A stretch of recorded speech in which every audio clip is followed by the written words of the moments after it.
yeah, this shit better be good. So I checked it out and I really enjoyed this first episode. So like one of the things I kind of give them credit for is they created this world where like I feel like you can just as easily fall in love with the female character along with the guy. And for whatever reason, their names are escaping me right now. Wasn't like Um, Nagima or some Nagima was the Oh, guy's name? Nejima Yeah. and Takanaka-san, Tanaka's, yeah. So like, she is very like charming, and you do kind of want to just like just be bay with her all the time, and um, one of the things that like me and Stardeck are always going rants about is that we hate that when anime male characters are like basically getting thrown pussy the and they just like avoid that shit like it's the Matrix or something like that. Like like Neo dodging bullets. They just dodge panties all the fucking time. And I really get irritated by that because I'm like, yo, I when I was that age, I was trying to nail down every fucking thing that ran in my direction. So like it just isn't relatable for Can I me. put you? Uh, Hold on. Can I put you in the queue line? I gotta build this harem from the bottom up. right. So like it bothers me that like it doesn't seem authentic to guys. Like some guys maybe, but like every guy can't be the same guy who's just like dodging pussy. So um this guy he went for it too. The other thing is not every guy is like a fucking pussy about like confessing how he feels either. And it shouldn't be a confession. It should just be like, yo, like, yo, I I like you. dig you. Hey, you know. Right. Like, that's the other thing, too. So, like, but this guy, he's been in love with her since, like, they were, like, toddlers and shit. So he was just like, yo, look, I'm going to confess it all to you and lay it all on the line. And I don't know what this system has in store for us. So here it is. And, like, she feels the exact same way. Like, how perfect is that? Only to get the twist, which is said, nah, dog, you with this other chick. Yo, that shit was so like gut wrenching, like because it's like he had his perfect scenario right in front of him, and then had it pulled away from him just as suddenly. So I felt like that was a great first episode. That's how you do a fucking pilot episode too. I feel like not a lot of people also are able to, and this is a common, some commentary on anime for this season. We've watched a lot of things where I felt like they've struggled to actually depict. Oh, I'm looking at you, Vatican, fucking anime. Uh, Oh. we've watched a lot of anime that have failed to properly frame the context and the scope of the story that we're in store for within an episode properly, Oh, you and give can't. us You can't with the Vatican. Literally, well, the even Vatican. even the Vatican, I was even shocked with because I was like, well, time for episode 3 to wrap this little arc up, and it was like, no, there's 2 more episodes of this arc, and I was like, holy shit, like this is still, like, but I was fine with it because I was like, I was in for the ride. Right. But like they just threw too much shit all in the first episode. But like in this episode, they set up like some simplistic characters, some cool animation, and a really awesome intro theme song because it was pretty neat, and I like it. So, and I like the concept of the government forcing people into relationships and creating these scenarios like this. So, I'm so ready to explore this world and kind of see how that all plays into things. Also, we really don't know what the whole love and lies thing is yet because, like, you know what the love aspect of things are, but you don't know what the lie aspect of things are. But the only indicator that we might get in this episode is that he received a text message that says she was supposed to be his assigned wife, but the paperwork said differently. So that's what I'm looking forward to, like uncovering and shit like that. Plus, seeing how this relationship develops. And yo, they really went at it when they start kissing, dog. With the slob And and she, everything. Yeah, that shit was hot. yo, Slobbing. yo, it was hot. And not only that, she said, yo, the way I feel for you makes me Oh, want to kiss It you and do do more. other things. Yeah, dog. Like I'm like, yeah, this shorty bought it. So all right, my Namek for me. All right, we got a dynamic from Ollie. So I gotta say that I really wasn't. Not that I wasn't feeling it, because I like what I've learned. Shout out to Chachi, by the way. She made me look at a lot of slice of life kind of anime where I'm looking at it like, okay, the music that they use to like invoke emotion and how like like these certain elements and things like that, that make it so that it makes you want to invest into the story because, like it seems like people are putting their hearts and shit on the line or whatever.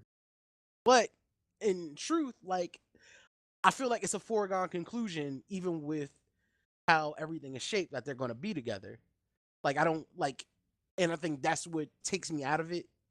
Where I feel like it's not a bad episode by any means. I just feel like I just know how this is going to end. It's just that you got to kind of go through the journey, before that. Um, all in all, like as I said, as Paulie was able to go ahead and say, like everything was fine, and how they structured the episode was really cool. Because at the very end, it was like this fucking gut punch. You have all this love and everything that they're talking about, like, oh, I've loved you since the goddamn fifth grade, and he's like, I've loved you for that long too, ever since you broken your eraser in half and gave it to me. Like, people just got these weird. Dog, she had the eraser too, the same other Son, half. that's not cute to me. That's fucking dangerous, dog. Like He's she's keeping it.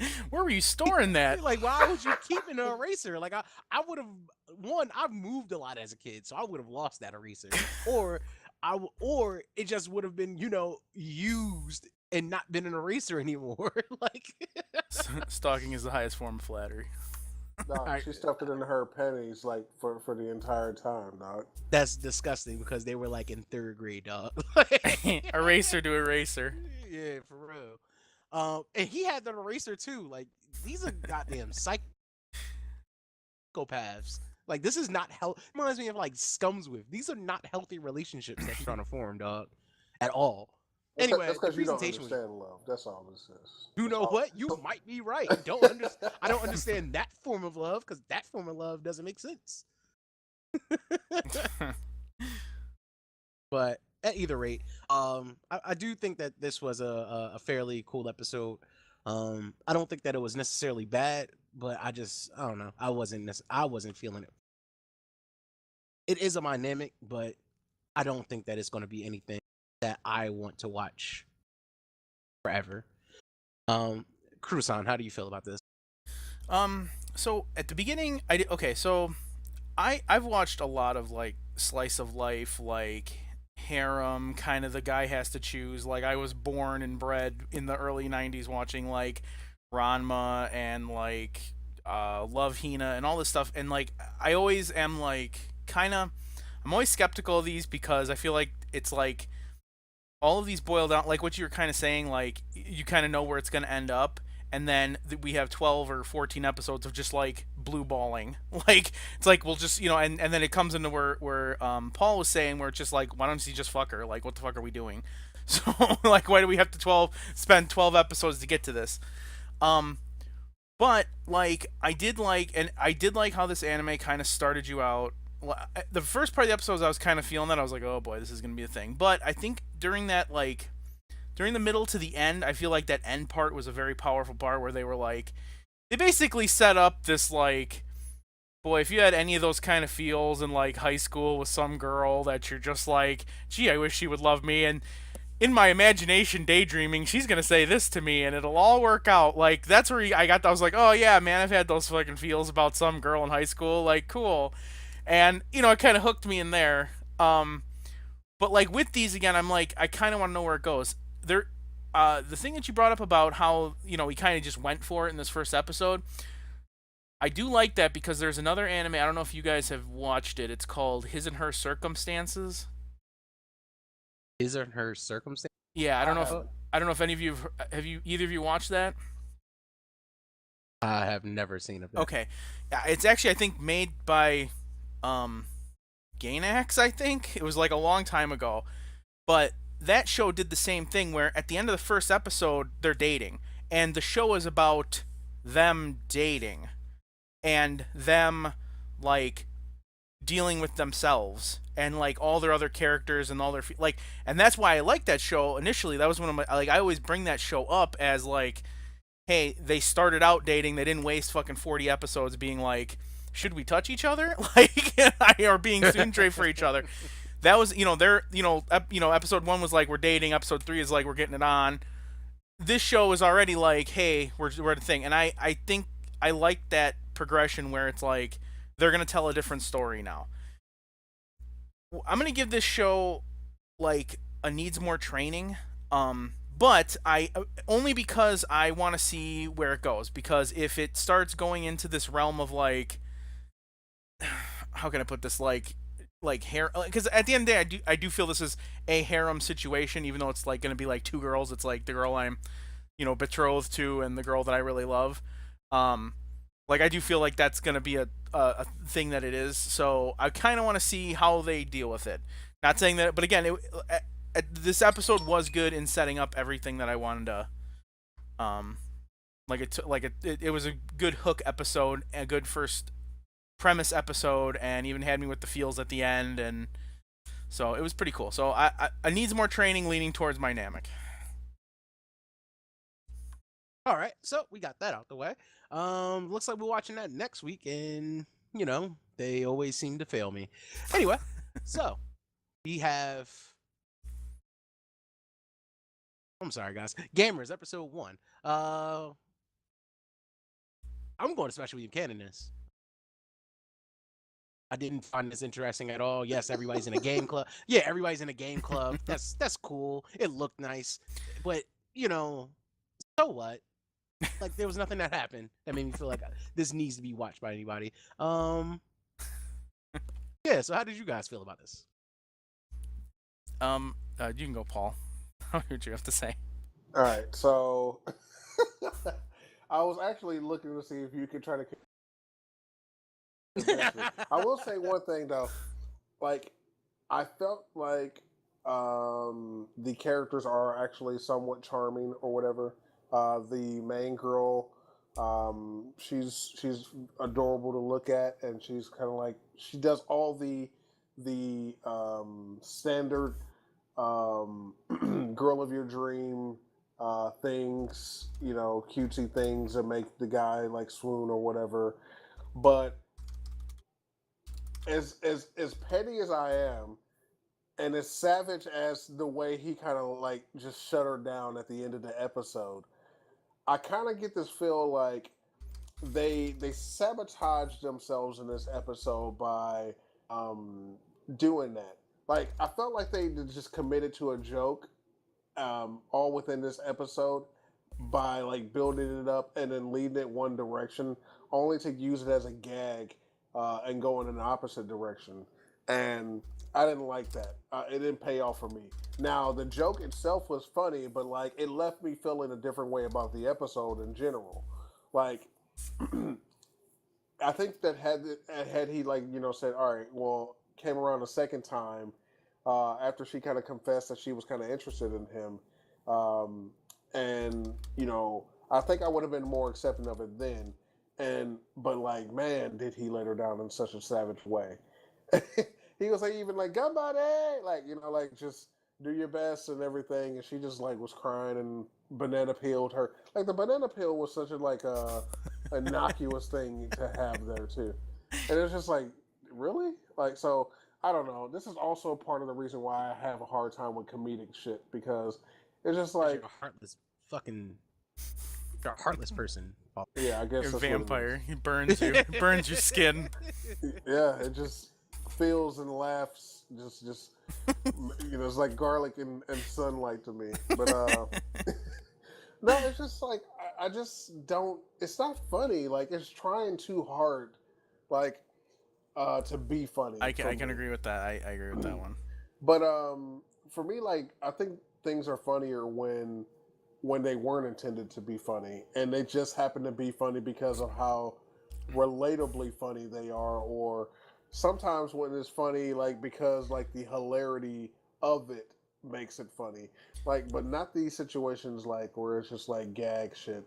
Um, and also, like coming off the heels of last week where we reviewed Guru Guru, Mhm. and I said that I actually respected how they utilized the gag in that anime because everything was gag, every moment was gag, and every moment was about setting up a punch that for the joke to pay off.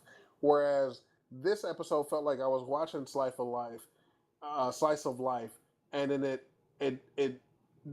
veered, and I got a curveball at the end of the episode that just turned it into a gag, and then it made me feel like my time was wasted. So, yeah, I'm gonna say Special Beam Cannon. Okay. So, Chris, how did you feel about this? Um, you know what? I feel the same way that both of you do. Like I'm gonna special beam cannon this too. But here are my thoughts on this. Okay, one, like I've been kind of like around the internet on different boards and stuff, and a lot of people are like crazy about this show. So I was like, and I can kind of tell, like I was like, it's probably not gonna be my thing, but whatever. So I was like, well, I'll give it a shot. I really don't see the big deal about it. The one thing that okay, so like the one thing I did like, I kind of like the little quirky presentation with like, how they would put up the little liner notes and how the opening was and how it was kind of told. Like I thought that was kind of cute.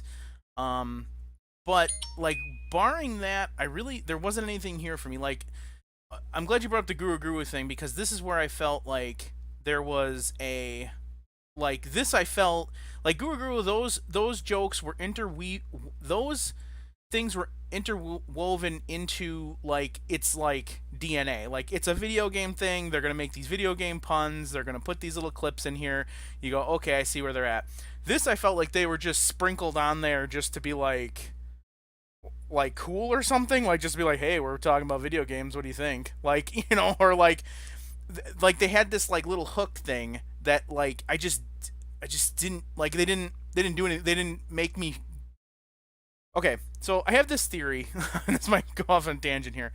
So I have this theory that I've developed. I call it like the Avril Lavigne theory, where in high school, actually, when did Avril Lavigne come out? I don't know. She was whatever. She was like I think I was like just out of high school when she first fucking came out. I would always look at Avril Lavigne and go, "Geez, man, she's like perfect." I felt like she was perfectly crafted to like get at me, like something that I would like. She's like this like cute little like nerdy punk girl, and I'm just like, and I would look at her and be like, man, she's like crafted to be something I would like, and I just would be like, you know what? I don't like you because you're like crafted for me to like you. So I'm not gonna fall for that, and I'm not dealing with it. So I don't like you. And I feel like this was kind of how this felt to me. It was just like, hey, there's all this gaming things in here, and you like gaming stuff, right? And I'm like, yeah, but like, you're doing this on purpose to try and get at me. So now I'm not even gonna deal with this anymore, and I don't even want to like. So basically you felt like This was uh pandering to me. yes. Yes, it was pandering to me, and I didn't like that it was pandering to me because like if I was just like, oh, like I'm watching the fucking trailer right now and she's playing a little mobile game. I like playing mobile games, so that means I must like this anime. No, because they just did it just to do it. It's just like the hook for the whole thing, and I just don't care. Like I just don't want to be any part of it. Like I feel like it's just like a shameless thing to cover up the rest of the show. And like and then like you were talking about how like in the last one, Love and Lies, they fucking get down to business, and the main characters all have like their wits about them, and they're like head in the right place. This kid is just like a retard for no reason. Just like, oh, this perfect girl wants Damn, me. dog, that's a heavy R word that you used there. Yeah, I did. Sorry, whatever. He is. He's no, because he was just like, oh, hey, there's this perfect situation where this girl who's the girl of my dreams invites me to a video game club, and I'm gonna tell her no because I need to talk to my cell phone. Like, what are you doing? Like, what are you doing? And it just frustrated me, and I couldn't deal with it. So yeah, special beam cannon. I just no, no. All right, well, we got a special beam cannon from. So we have Main Abyss, episode 3. Kirsten, how'd you feel about this, man? More. One sec. More of the same. You know what? I still I really just don't have like any like bad things to say about Made in Abyss. Um. So again, So then another. you just trying to tell us what happened on this episode because I really kind of Yeah, need I'm a kind of trying to. refresher. I'm trying to remember exactly what went on here. Okay. So with this episode, um, Rico, or Rico, whatever the hell her name is. Rico, Okay, Rico, whatever you get on antsy for, bro. You got like that's your woman. Damn. that's my child. Anyway, so she was like, so she's like, hey, I'm gonna go down into the abyss. We also learn from Reg where he's understanding that he may also be part of the abyss as well. He learns that he suffers no effects from going down to the abyss due to being a robot. Him understanding, like, okay, we get more exposition of what level is. So, of what the second level is, the third, finally to the sixth level, where basically nobody has returned from. Um, yeah, that's basically. There's nothing that amazing happened. Yeah, I mean, I think I remember this episode. Okay, yeah, this was the one where they basically wrap up the first like little portion of it where they're like, we're Before finally they gonna go go into down, the yeah. abyss. Yeah, Yeah, we're finally gonna go into the abyss. Yeah, I mean, like this. I know. I kind of would see after kind of like you know hearing you talk about these three episodes. I can see where you're coming from. Where um uh like Antoine, I can definitely see where you're coming from. Where you're just like, where is this going, kind of thing. Like, because if you're not hooked by this, like if you don't get the feel for where this is like gonna be this epic thing and it's not going along right away, I can see where you're coming from because like I feel like the last episodes we were just talking about being like, well, they're on their way, like they're gonna be doing this, and there's a lot of setup. But I think after this is where like I mean, after you keep watching this is where it starts paying off with all these 3 episodes of setup. So I'm sure, but just doesn't, like, and like I get things are a slow burn. I totally do. And maybe due to our format, it may not fit because I've seen so much praise of it. But I don't know, it's kind of hard to get me drawn in where where one, I feel like since it's a 12 episode anime, I don't feel like the first 3 episodes were utilized to their fullest capability. Or I don't feel like or I feel like it wasn't drawn in to make sure that it wasn't drawn in to make it feel like, all right, well, now I can just go and enjoy the fuck out of this without feeling like. right. And I 'Cause can see where you're coming from on that. Like, so I don't knock anybody for doing it. And like, actually, that's one of my biggest gripes about this show is that it is only 12 episodes. Like, I think there needs to be more. So I don't know if they're just working with what they have or what. I don't know. It might be that, but I'm not even sure how long the manga is. If the manga is fairly short, then it makes what it is. Um, I would venture to guess that you two would feel like this is dynamic worthy type of show. You would venture right, you goddamn it. Yeah, yeah. I'm definitely my Namek for sure. And like I can dig it. I just, I personally I personally just don't, I'm not buying it. Well, And since we're on our third episode, we got to give our series review and our episode review. So, I haven't watched the last 2, by the way.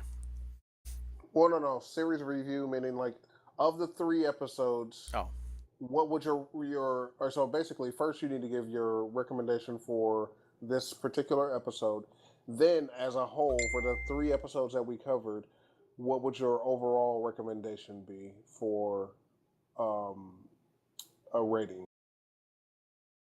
oh. So, like for instance, I give this episode a needs more training, but as a whole, for the 3 episodes, I give it a My Namek. Okay, I mean, I would.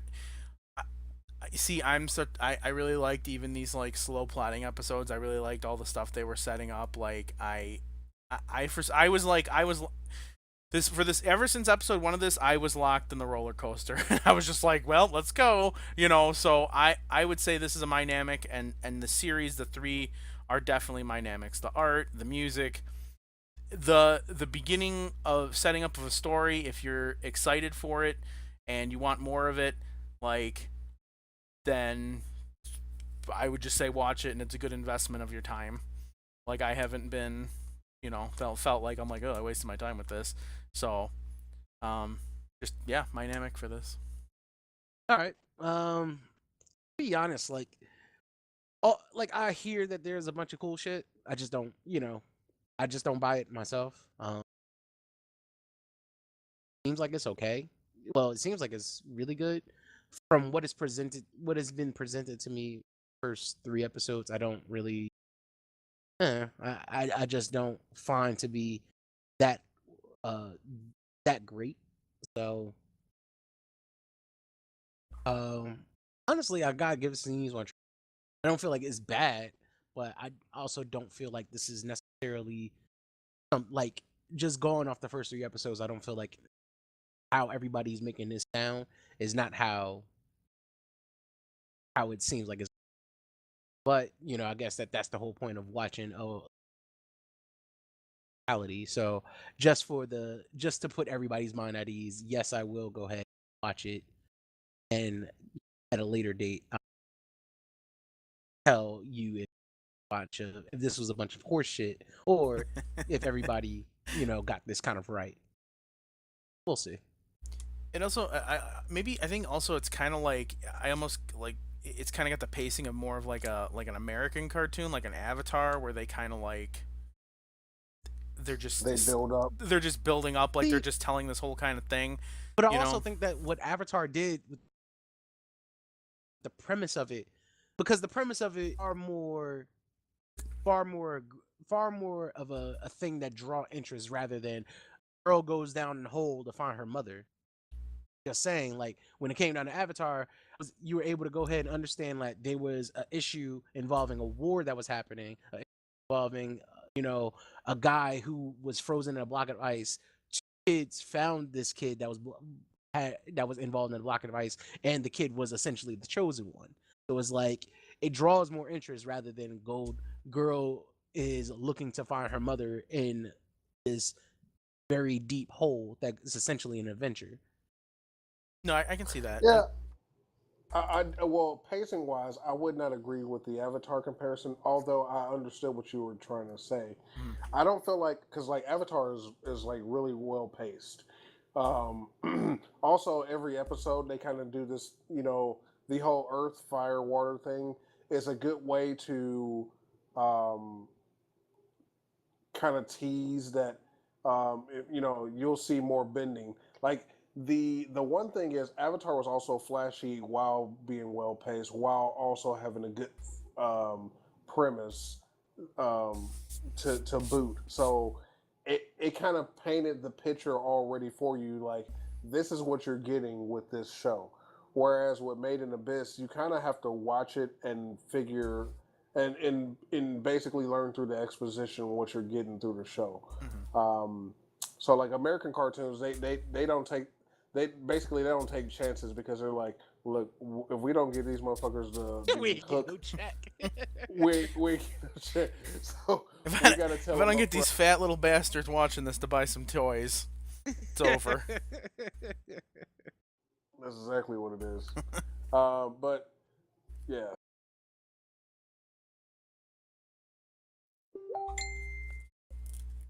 Fuck, did everybody just die? What the Oh, hell? sorry. Yeah.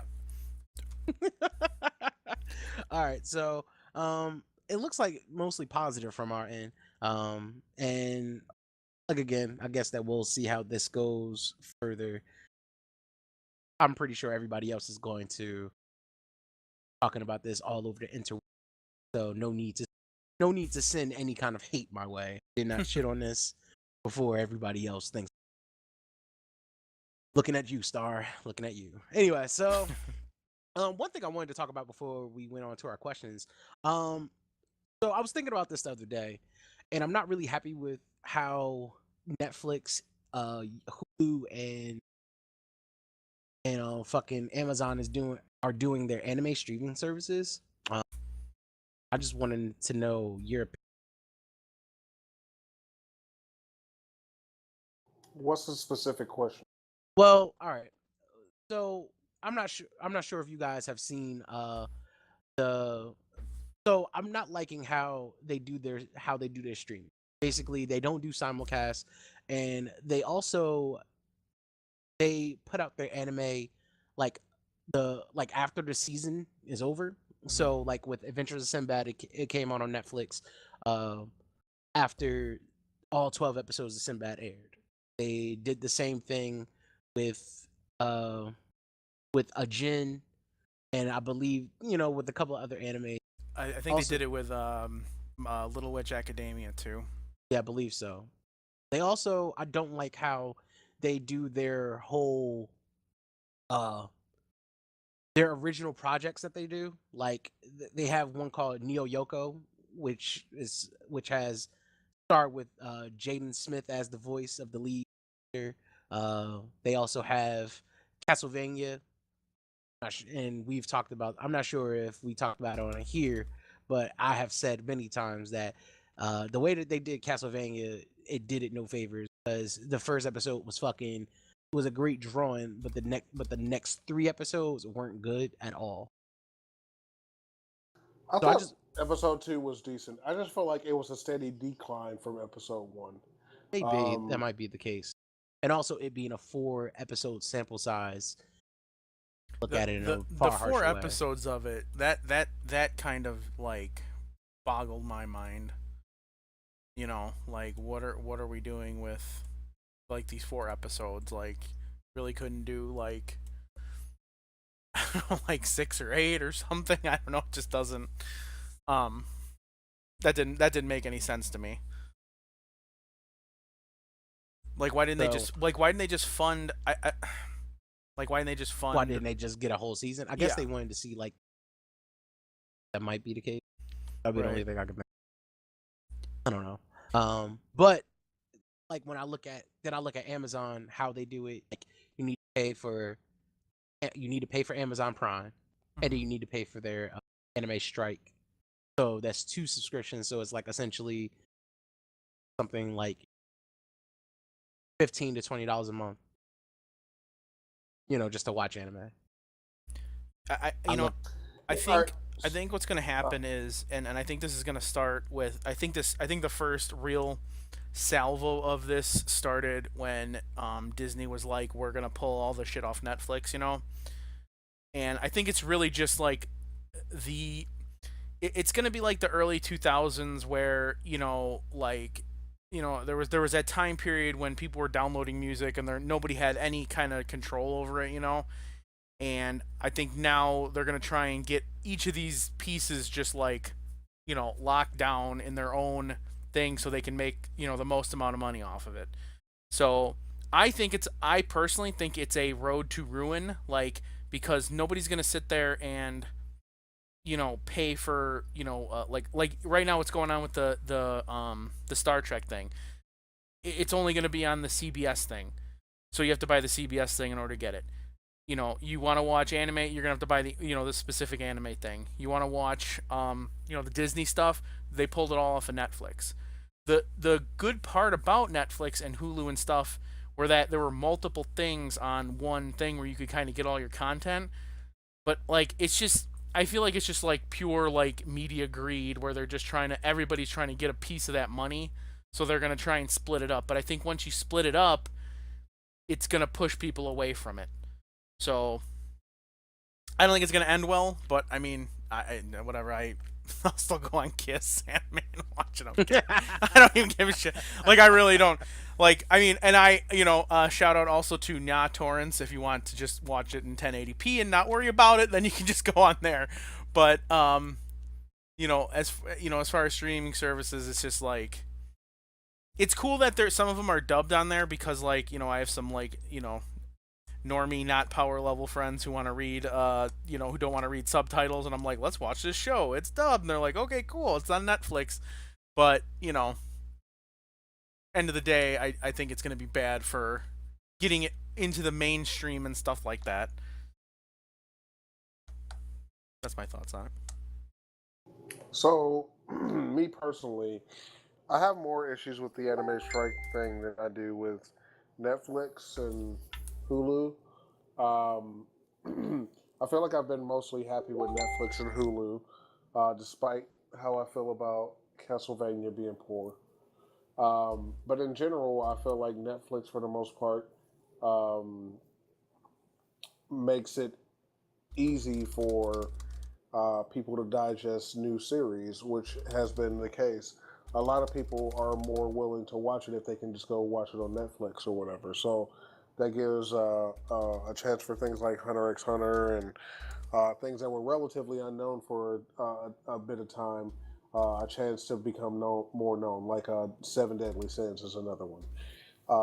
So Netflix is doing a lot to move um, anime out of uh, um, the closeted, nerds, um, you know, the background into the forefront. So I think that's pretty cool.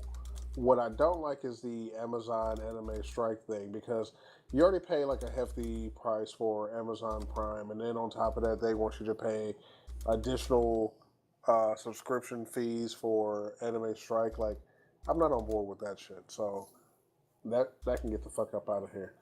Hulu, it's all built into the same cost. So again, I'm fine with it there. Also, like I feel like on Hulu, I've pretty much gotten to watch what I am watching currently. So um, I support those things too. But I can definitely tell you with Sony's purchase of um, Funimation, like they're definitely heading in the direction of trying to a large chunk of the market because like the I think they see the writing on the wall too. They're like, yo, PlayStation and our video game consoles in general need to become more than just video game consoles in order for us to be relevant in the future. So they're trying to say, okay, what if we make these anime boxes too? I think that helps diversify what they are offering. Also, that way it's not always like a content war with them and um, Xbox, but like now they can compete with, in different markets, not just video gaming markets. So I think what they're doing is pretty smart. I think at the end of the day, though, every time these type of things happen, and I don't mean like because like this kind of for me falls into the net neutrality territory because the the upside here is that different companies come in and they vie for things. If it's all the same product, like hey, which cell phone carrier did I take? Then that type of thing makes the market better. But if it's I can only watch DBS if I have Netflix, and I can only watch Hunter x Hunter and Naruto if I have Hulu, and I can only watch My Hero Academia if I have Anime Strike. That becomes a splintered thing where it's taking the market and is fragmenting it and making it harder for you to watch all the content that you want to watch. So I don't like that aspect of it for me personally. Because I don't want it to eventually become where they start getting exclusives. So that's the other downside about Sony acquiring the anime because video game consoles are already in these exclusive wars where they vie for exclusivity of video game titles. Whereas I think like having things not be exclusive is what makes it easier for us to as consumers to consume this stuff. So if I can go play Xbox and play NBA 2K with my friend who has a PlayStation, then I'm more, then I don't have to shift away from my console, and I can still have a good time. But I don't like this fragmentation aspect of things, and I'm not looking forward to that aspect of it. Well, I think that the only thing that we are going to happen is that we're going to either be handcuffed to piracy or handcuffed to subscriptions. That's Yeah, it's the same thing where like if you look 10 years ago and when the first Xbox came out and they're like, "Hey dudes, microtransactions, it's going to be cool." And like I mean, they sold it as like, can you imagine like if you had like Street Fighter and you could just buy new clothes for Ken and Ryu, you'd be like, "Yeah, that's cool. Like I'm fine with spending a couple bucks." And now, you know, now it's not an optional thing, and now people are just it's just commonplace where you're just like, well, I guess I'm gonna pay $30 for this DLC, season pass to a game I already spent $70 on.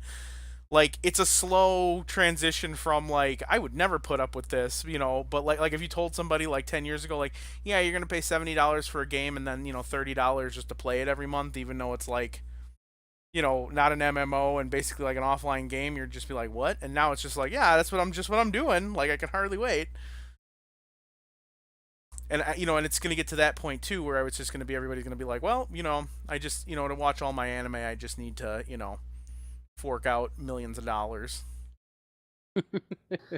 And that's what I'm saying. Like the funny thing is, like most things in the digital world are taking us to the point where we're cutting the cable with uh, literally with like satellite and cable companies where we're basically having access to the internet is really all you need, and a few monthly subscriptions that are collectively much cheaper than your regular cable bill would be, and you still get to watch pretty much the same content. Um, in a world where all I need is Hulu, Amazon Prime, and Netflix, um, and whatever Crunchyroll or whatever, to watch basically the majority of things that I would watch anyway with cable. Want to now um, force myself into having to buy certain subscription services that don't really benefit me just so I can watch one thing. It's kind of like how seasonally HBO and Showtime would get picked up and dropped because during Game of Thrones season people want to watch HBO. During uh, Tudor season and Weed season people wanted to watch Showtime, and then when those shows are off, people would get rid of those subscription services for those premium channels because yeah, it's super expensive, and I don't want to watch all these movies that I can watch anyway elsewhere. Um, that that you're just showing me reruns of. I just came to watch the show, so I just don't want to be locked into that shit because I feel like escaped cable to the internet for that purpose, and now we're slowly walking ourselves back into the same situation where like basically like cable companies have like monopolized shit so that you have to bundle in order to watch MTV. Like fucking, I gotta get like package 300 just to watch MTV. Like, Yeah, I went like through that. it's Yeah, I went through that too, where I was like, so like I don't watch like cable like TV like really at all. Like I'll just usually have the internet. But my mom, she has to just have literally like she. My mom is like a 62-year-old white woman who cannot live without BET. She has to have BET in every single channel, actually fucking. every single one that has to go along with it. So she's like, "Well, get BT," and I'm like, "Well," so I asked the cable guy, I was like, "Hey, do you have BT?" And they're like, "Yeah, it's part of the package." Nah, it's like 3 packages in to get all the channels for that. So it's and I'm like, why is this to do? Yeah, so yeah, no, they're she managed to pick all the ones. She's just like Lifetime, BT. They're all on different packages. It was like they purposefully did that just to get at my mom. I don't understand. What I find crazy and what I find interesting, I also feel like that's what. 'Cause, all right, so one of the things I realize is that radio kind of cannibalized itself doing that. And it left to doing platforms like the podcast where people wanted to get away from ads. So the podcast became a free service that people can listen to without the constant bombardment of advertisement. Mhm. So it became a thing which led to the whole DVR, which led to essentially what we have now with streaming services because people wanted to get away from those things such as advertisement and also without having to pay ridiculous amounts for cable. Get to this point of streaming services, and now it's like, not only are you giving me subpar material, you're also giving me, you're also making it so that now I have to pay, whatever amount of money per month to watch it. Now, Netflix, yes, they keep their price at $9 or $10 or whatever, and is reasonable, but then the material that they put out on Netflix is completely, it's not something that necessarily that you're gonna be that you would think is a good thing unless you're paying something like $10 for it. Is essentially because it's free, and I don't know. And maybe I'm looking at it as like I'm expecting more than I should, but eventually I feel like it's gonna. I feel like these streaming services are gonna eat themselves. Mhm. It's going to get to a point where, where we're not, getting the material that people really want to watch and people want to, and really want to go ahead and invest that amount of money to per year just so they can enjoy whatever the fuck they're watching. Especially if the shit that they're watching is not enjoyable. So, Right. I mean, um, the only upside I could see to that is then it would force the only upside to the splitting would be it would force them to make quality shows to justify you getting that service. Like they're kind of trying to do it. I think the first one, like really one I can really think of right now again, is that Star Trek one where it's just like that's a thing where people will pay for a new Star Trek because they want to fucking see a Star Trek because there hasn't been on one on TV in 10 years. So that's like a must see thing. But again, it's like it has to be good. And if it's not good, then nobody's going to go to that service. It's almost like cable TV right now. I mean, like there's really no I mean, yeah, there's a couple show like on basic cable there's a couple um non-reality shows, but like you really have to make a buzz with your show to get people to come to your show. I mean even like AMC has a bunch of hits now, but like I mean what was it like 10 12 years ago like AMC was just like we're showing classic movies all the time and they're like I don't know, man. That might be like 20 years ago because essentially once Breaking Bad became what it is, yeah. that's where things lift off. The same thing with FX. FX Yeah. wasn't such a big thing until I'm not sure if you guys remember the show The Shield, but Yep. when that show Yeah. hit, it's like I think once you get that big pop, and it's the same thing with how HBO was after Sopranos. There was this gap in between where it was just shows coming on and they were dying on fucking Rival and shit. Mhm. But then Game of Thrones helped and it made it become such a big thing. Yeah. I think Uh, Rome helped too because Rome is what made things like Game of Thrones possible. wasn't that on? Wasn't that was an HBO? That's HBO, I think. That was an HBO thing. Yeah, Okay. Yeah. because Rome was on HBO, Tudors was on Showtime. Okay. Uh, but yeah, like I feel like show. You're right though. Like, but that's the issue though too. HBO is for all of the clout that HBO has, and the high budget. Like HBO is always in this constant flux of we have one major hit show, and we got to fill the void after that hit show goes away. Yeah. Um, And I think and that's why Dexter went along for so long because I think for a while that was all Showtime was banking on was like, hey, you want to come watch Dexter on Showtime? that's a really good point. But then I but now I'm looking at the decline. Like with with Netflix original content that they've produced with Black, um, fucking what is that called? House of Cards. Like those have been on a decline, for some time now, and people and fans have spoken out against it. Then I also look at the fact that a lot of their original content either is too expensive to be able to produce. Like Sense8 has they're gonna be showing their final season when this comes up. So it's like it's this issue that I'm finding where it's like even with anime that you're getting or the anime that Sensei you're was great, by the way. which yeah, Sensei is really good. It's fucking really really. But when it comes down to the anime that you're producing or even anime that you're bringing, I don't even see where there's necessarily anything that you're benefiting from because it's like you're getting because now all you're doing is buying the rights for it. So now Crunchyroll or whoever doesn't get the exclusive rights to it. Now you're just having the rights so you can have it on your shit. But even when you do have it on, you're having it a month later. So now you're not even getting the full brunt of the fandom that may want to watch it. You're basically alienating the anime fans that you may have. Thus, it like there, I don't see the investment of getting a Netflix or getting your streaming services if simulcast is not available, or if you're not even producing really good anime yourself.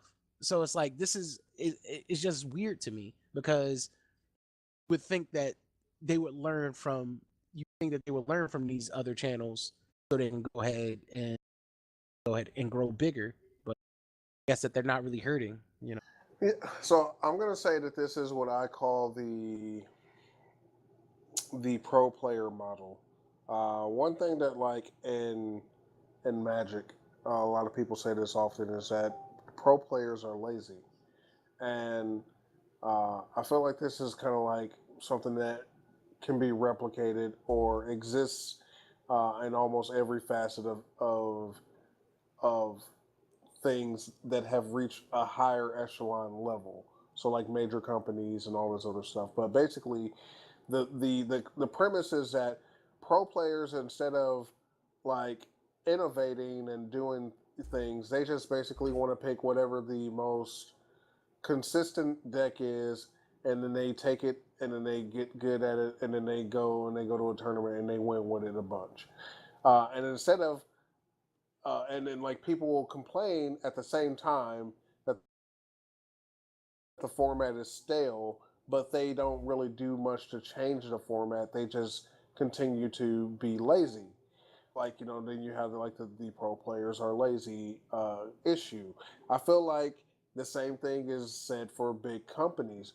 Big companies are, in a sense, the pro players because they get big, and instead of taking risks and changing things up drastically when they become stagnated, they just they basically implement and utilize the least amount of resources possible, so they can try to turn a profit. And it really is bothersome because they don't really care about the end result. They only care about the amount of net profit that comes out of it. And I never subscribed to the concept that corporations are evil, but I definitely feel like corporations are money driven and not customer driven and results driven for those customers. Because if they did, I feel like the upside would be a lot more money for them if they focus on those things, but they don't. Yeah, I can agree. They're gonna go for the easy money. That's just what Yeah, they're gonna do. I don't know. Well, only thing I can hope for is that within the next shit, fucking Devilman Crybaby is gonna be coming out, dog. I'm excited about that. Like they're gonna have their own original content. Even though they're using old IPs and shit. I, which that's another thing I can go on for an hour about talking about. But even though they're going ahead and getting the Devilman content on their shit, like the only thing that you can hope for is that it's going to turn out well. Castlevania's got lit for season 2, so we'll see how that goes.